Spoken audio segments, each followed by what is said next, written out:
Hello everyone, welcome back to learn Grade 9 History Textbook Unit 1 Part 2. I'm Shmelis. Today's history lesson is Sources of History. History is the study of past supported by evidences. Such evidences emanated from historical sources. Where there are no sources, there is no history. Sources are therefore key to the study and writing of history. Without source, no one can write a statement of a history. So, most commonly, historians divided sources into two broad groups that are primary and secondary sources. Primary sources are those that are contemporary with the event under study. Means primary sources have direct relations with the event they describe. They are original materials that have direct relation to the event they describe. Examples of primary sources are monuments, tools, ornaments, artifacts, includes like coins, fossils, inscriptions, weapons, utensils, and ruins of buildings.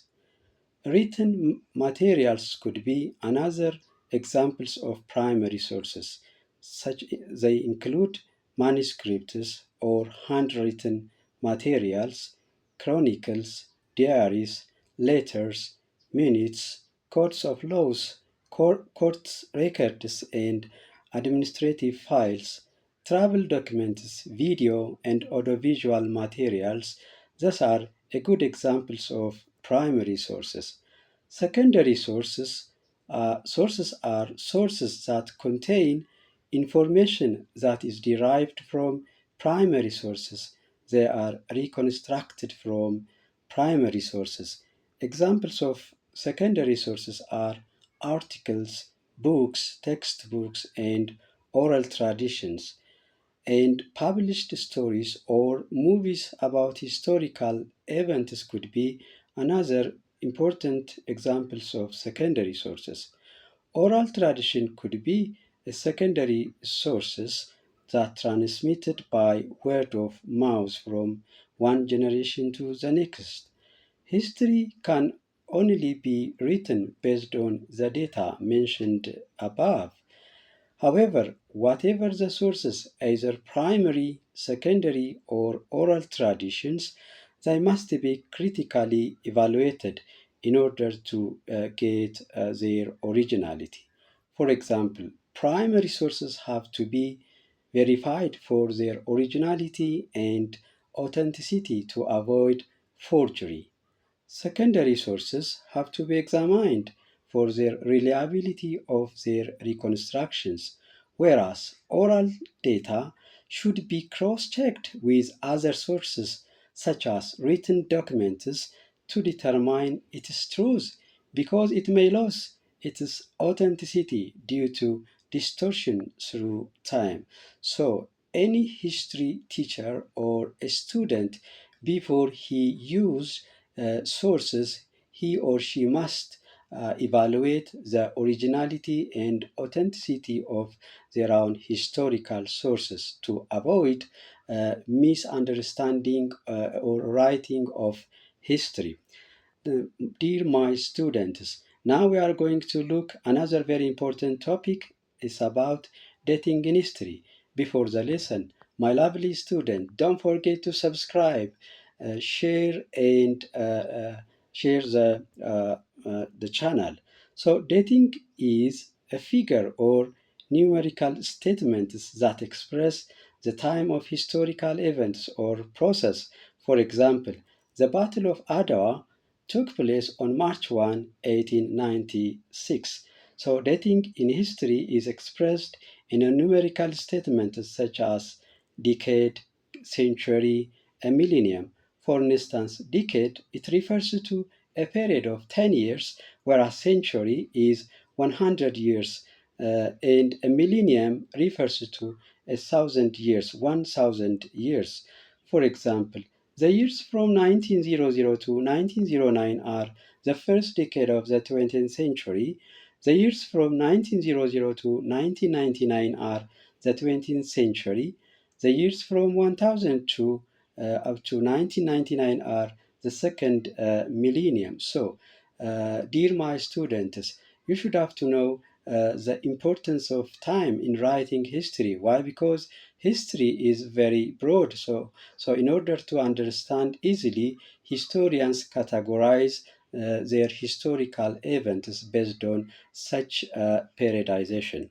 So the primary purpose of dating in history is to organize past events according to their sequences or occurrences by using calendars. So this is what we call chronology. Chronology means the sequence of events either from the past to the present or from the present to the past. So chronology is a very important method that helps students to identify historical events easily. Uh, there are two very important calendars, worldwide calendars. The first one was Gregorian calendar. According to the Gregorian calendar, time is counted forward and backward from the time of the birth of Jesus Christ. The time before the birth of Christ is referred to as BC, whereas the time after the birth of Jesus Christ is expressed in AD, means Anna Domini, a Latin term, means the year of the Lord. Ethiopia uses its own calendar and periodization. The Ethiopian calendar is 7 to 8 years behind the Gregorian calendar. The second important calendar is the Islamic calendar. The Islamic calendar follows the event called Hijrah to count time forwards and backwards. Uh, the term Hijrah refers to uh, the flight of Prophet Muhammad from Mecca to Medina in 622 with his early followers. So this became a demarcation for counting Islamic calendar. Hence, BH stands for the years before Hijrah and AH refers to the years after Hijrah. Historians organize the human past into separate period called periodization. Accordingly, history is conventionally divided into ancient, medieval, and modern. This type of periodization is mostly used in European calendar. Africa has their own periodization like pre-colonial Africa, colonial Africa, and post-colonial Africa. Ethiopia, of course, had its own periodization, unique from African periodization. Why? Because Ethiopia is not colonized by European powers. Because of this Ethiopian periodization, it could be ancient, medieval, and modern history of Ethiopia. Here I am winding up my topic. Dear my students, still don't forget to subscribe, like and share my channel in order to get more recent history lesson. Bye bye.